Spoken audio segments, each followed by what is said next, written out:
3 choses sont garanties dans la vie: la mort, les impôts et une Karen qui perd les pédales en public. Mais lorsqu'une Karen fait ses pitreries au tribunal, les choses vont de mal en pis jusqu'à devenir carrément étranges. Parlons-en. Elle a été filmée en train de faire preuve d'un racisme flagrant. Elle ne s'est pas contentée de montrer son vrai visage, elle a fait en sorte que le monde entier puisse le voir.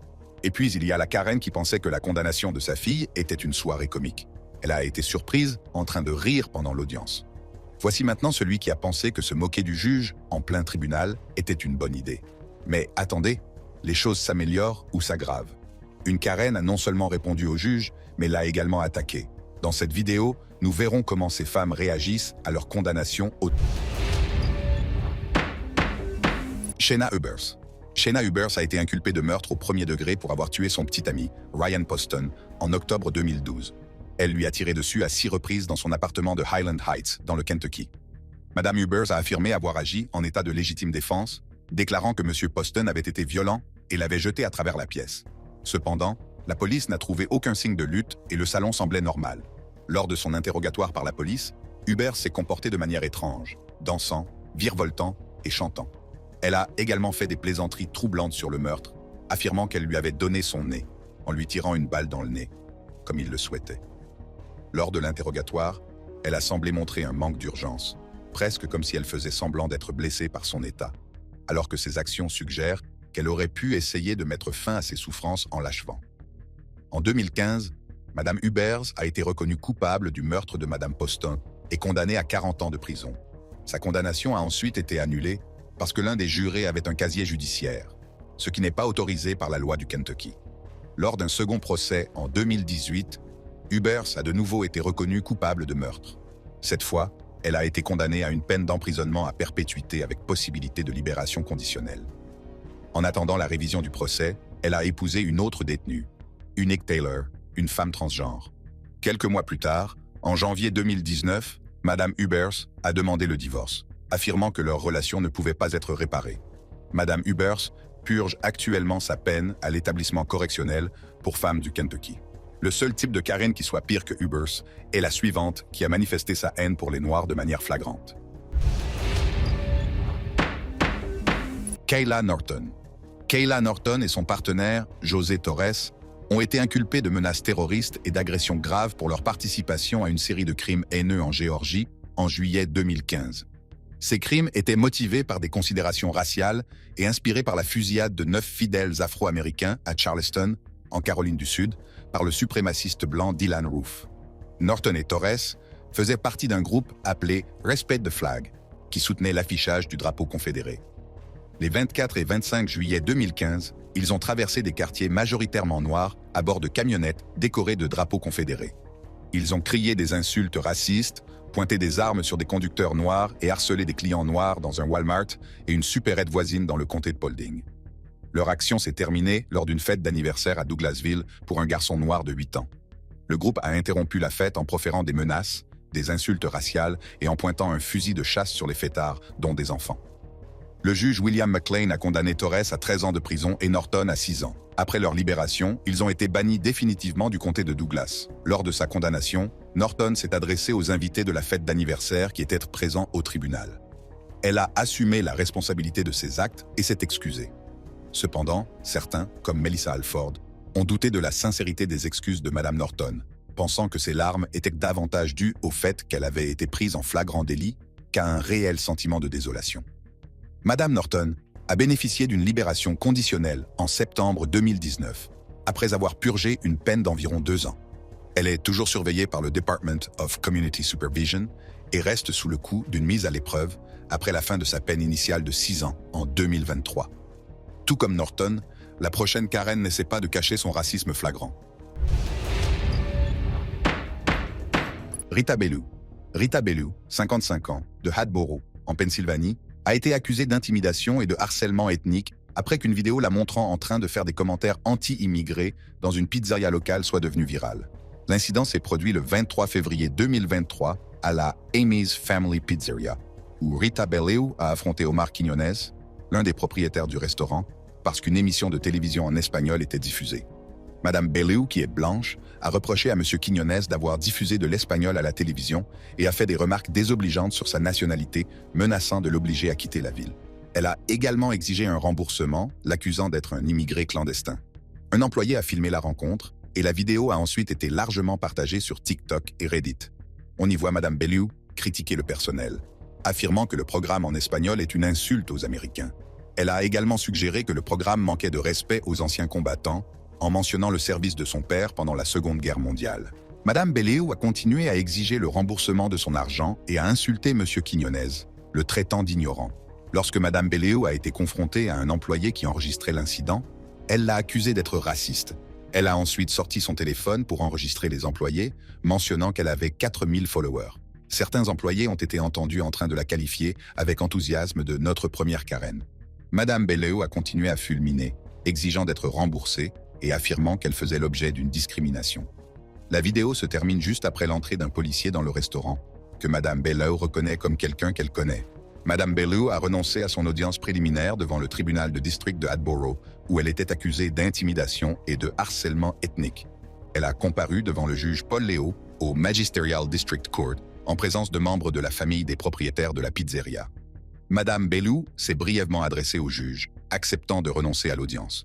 Plus tard, Madame Bellew a exprimé de profonds regrets pour ses actes dans une interview accordée au Philadelphia Inquirer. Elle s'est décrite comme une conservatrice, mais a également mentionné qu'elle avait des liens avec des immigrés, notamment des grands-parents irlandais et une meilleure amie portoricaine. Elle a expliqué qu'elle suivait un traitement pour un cancer du sein et que son père avait été hospitalisé pendant la semaine. En Pennsylvanie, l'intimidation ethnique est considérée comme un délit du 3e degré, passible d'une peine d'emprisonnement de 6 mois à 1 an et d'une amende de 2 500 à 3 000 $. En décembre 2023, Rita Bellew a été condamnée à 90 jours de mise à l'épreuve, à 8 heures de travaux d'intérêt général et à écrire une lettre d'excuse à Amy's Family Pizzeria. Bien que nous ne voyions pas Bellew dans la salle d'audience, le comportement de la personne suivante au tribunal était absolument sauvage et inoubliable. Deborah Cave. Deborah Cave était présente dans la salle d'audience lors du procès de la fusillade du théâtre d'Aurora, lorsqu'elle a interrompu les conclusions de la 2e phase de la condamnation de James Holmes, le tireur condamné. Alors que le procureur George Brauchler présentait son réquisitoire, Madame Cave a commencé à sauter par-dessus les sièges avec ses chaussures de tennis, se précipitant vers les parents de Holmes en criant que ce n'était pas vrai et en les suppliant de ne pas le tuer, affirmant que ce n'était pas de sa faute. Un adjoint du shérif a été le premier à atteindre Madame Cave, la tirant à travers les sièges alors que les journalistes s'écartaient. Finalement, 7 adjoints du bureau du shérif du comté d'Arapahoe ont lutté contre elle dans le couloir et hors de la salle d'audience où elle a été forcée de s'asseoir par terre. Au cours de la lutte, Cave a accidentellement frappé un adjoint à l'œil avec son genou.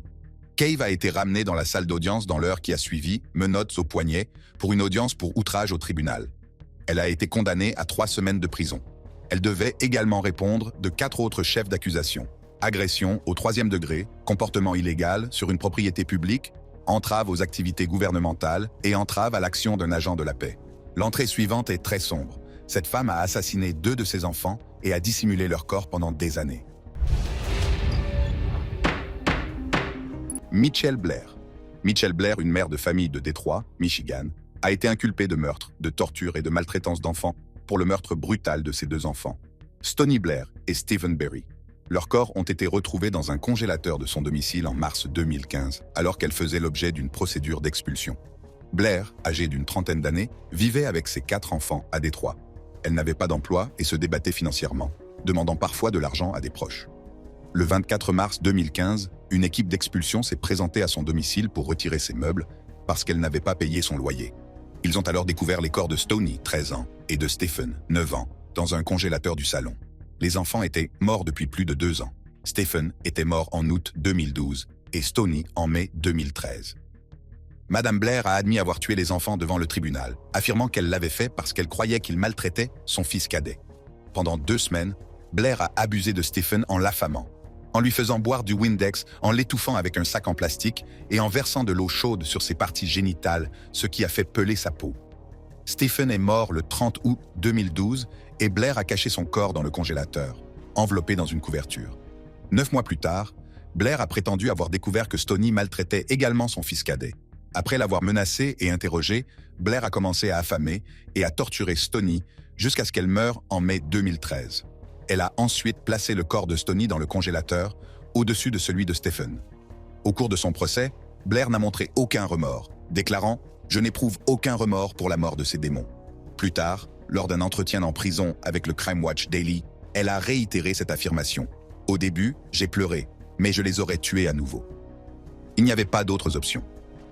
Après la condamnation de leur mère, les enfants de Blair, Gabby et son jeune frère, sont allés vivre chez leur grand-tante. Ils ont suivi une thérapie pour surmonter les traumatismes et les abus subis de la part de leur mère, qui a continué à leur faire du mal, même après la mort de Stephen et de Stoney. Blair a été condamnée à la prison à vie pour ses meurtres et à des charges supplémentaires pour avoir agressé un employé de la prison. En mai et juillet 2018, elle a donné des coups de pied à un agent et a jeté sur un autre une boîte de Pringles remplie d'excréments et d'urine. Madame Blair a été impliquée dans 49 incidents à la prison depuis sa condamnation en 2015. L'entrée suivante est tout simplement choquante. Elle a brutalement assassiné son petit ami et s'est ensuite mise en scène devant le tribunal. Vegas Bray. Vegas Bray a été inculpé de meurtre au premier degré pour avoir tué son ex-petit ami, Victor Saucedo.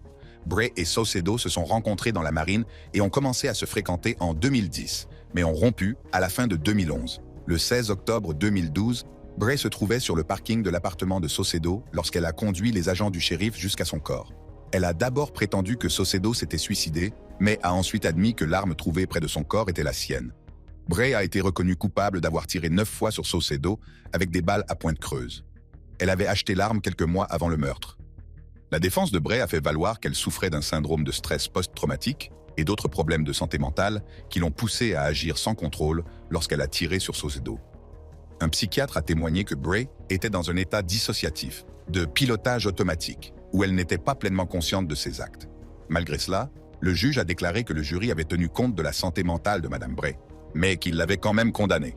L'avocat de Madame Bray a également mentionné son enfance difficile, notamment les attouchements et l'abandon par sa mère, ainsi que ses problèmes de santé mentale. Le juge a souligné que le jury avait tenu compte de ces facteurs, mais qu'il l'avait tout de même condamnée. Elle a été condamnée à une peine d'emprisonnement de 50 ans à la perpétuité. Lors de sa comparution devant le tribunal, Madame Bray a semblé calme et confiante alors qu'elle plaidait non coupable devant un groupe d'amis et de sympathisants de M. Saucedo. Nombre d'entre eux ont décrit Bray comme une ex-petite amie instable qui aurait harcelé Saucedo pendant des mois avant sa mort. Au cours de l'audience, Madame Bray s'est montrée turbulente et a insisté sur le fait qu'elle n'irait pas en prison. Le frère de Bray, Santiago, a raconté qu'elle l'avait appelé après la fusillade, lui disant qu'elle l'aimait avant de raccrocher brusquement. Sentant que quelque chose n'allait pas, Santiago a essayé de la rappeler plusieurs fois. À sa troisième tentative, Bray a finalement répondu. Lorsque Santiago lui a demandé ce qui s'était passé, Bray lui a dit qu'elle pensait avoir tiré sur Victor. Elle a ensuite admis qu'elle l'avait tué et qu'elle n'était pas sûre qu'il soit mort.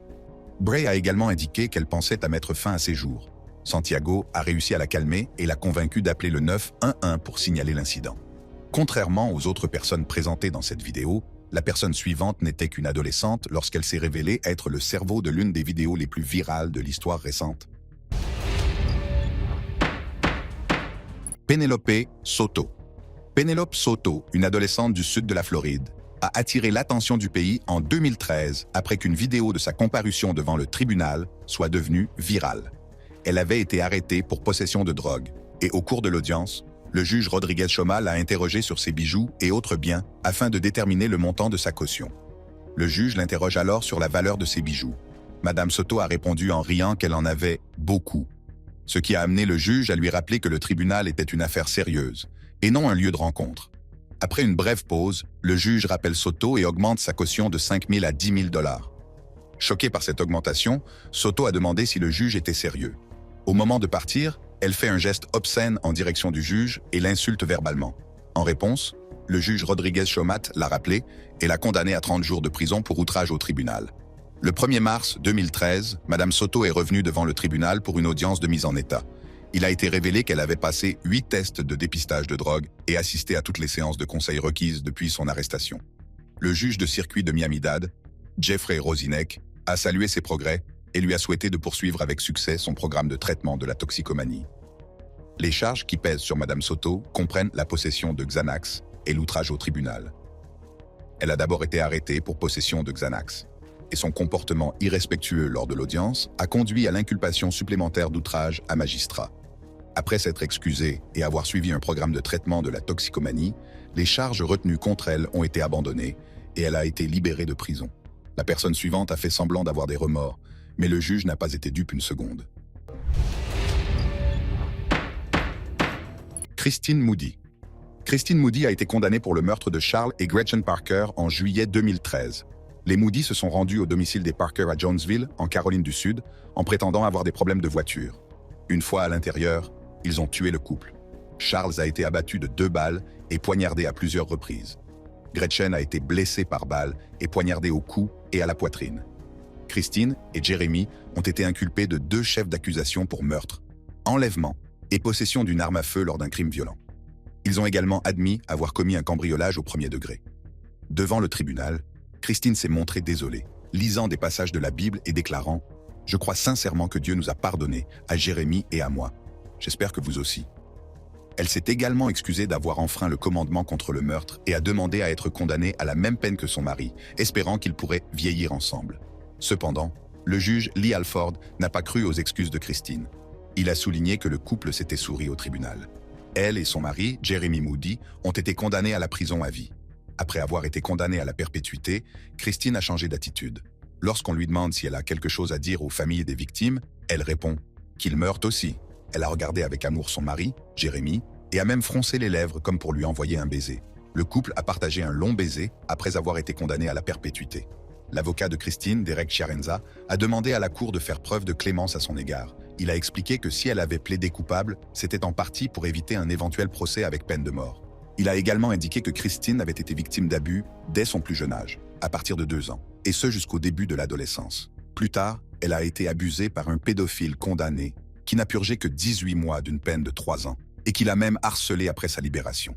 La belle-mère de Christine a envoyé une lettre que Chiarenza a lue à haute voix, disant qu'elle considérait Christine comme sa propre fille.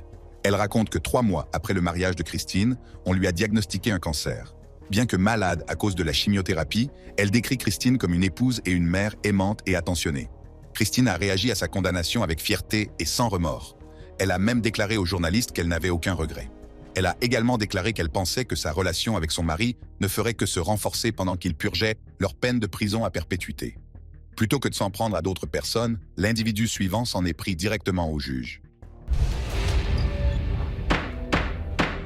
Melissa Hardwick. Melissa Hardwick a été traduite en justice par son ex-mari pour avoir enfreint une précédente décision de justice. Bien que la juge Jennifer Edwards l'ait averti qu'elle risquait d'être punie, Melissa Hardwick a continué à argumenter. Le juge l'a condamnée à 10 jours de prison. Mais Mme Hardwick a attaqué le juge sous le coup de la colère. 3 agents de sécurité ont dû la maîtriser, ce qui lui a valu quelques égratignures au visage.